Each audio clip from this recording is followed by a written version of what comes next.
جو کچھ عطا کرتا ہے اس عطا کا آغاز بالعموم دنیاوی اچھے اثرات سے شروع ہوتا ہے. یعنی ہر اچھے عمل کے مقابلے میں اللہ عالم نے کچھ نہ کچھ اچھے اثرات رکھے ہیں جو اس دنیا میں ان اچھے کاموں کے انجام دینے سے مرتب ہوتے ہیں. اس کی بہت سی مثالیں ہیں لیکن میں ایک روایت کے سہارے اس بات کو واضح کرتا ہوں. رسول اکرم حضرت محمد مصطفیٰ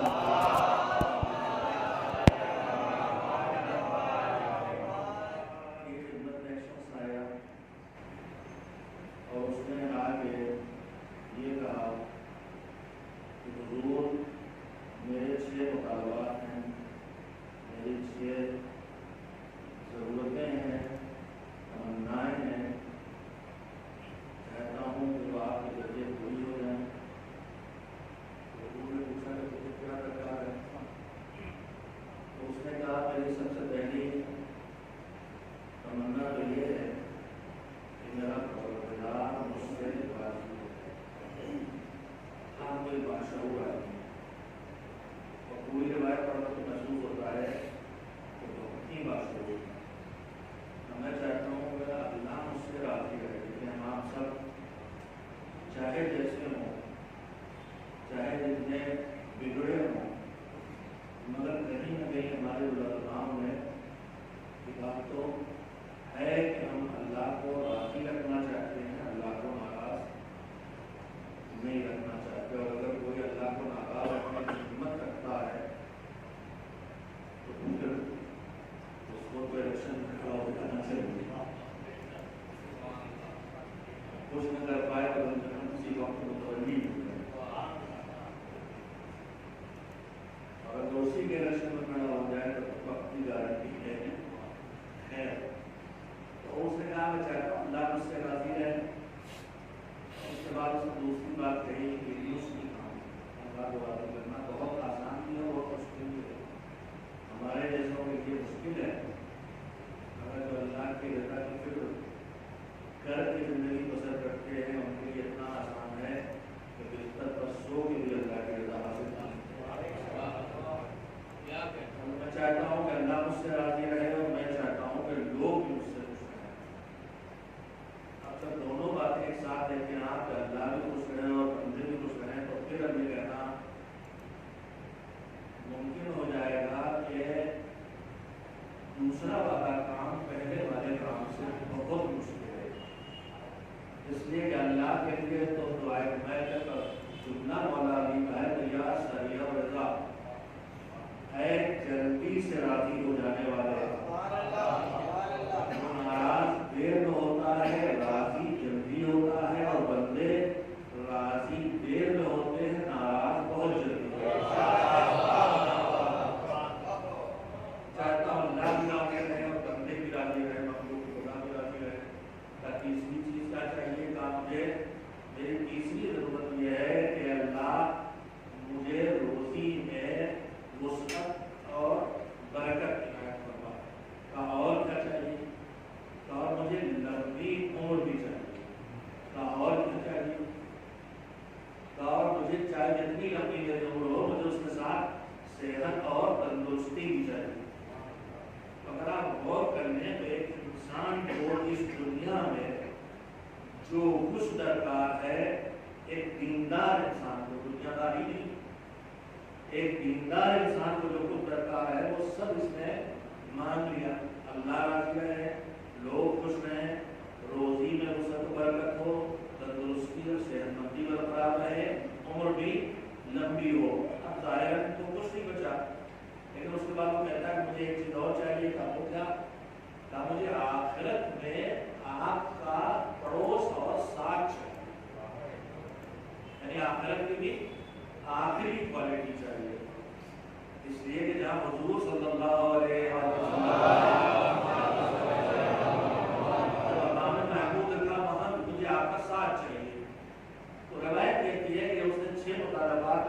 تھے تو میں سمجھا کہ اس کا ضرور آدمی دعا کرے پروردگار اس سے راضی ہو جا اور لوگوں کو بھی راضی کر دے اور اس کو برکت دے دے اور اس کو روزی دے دے اور اسے تو دے دے اور صحت دے دے اور اسے میرا ساتھ نصیب کر دے.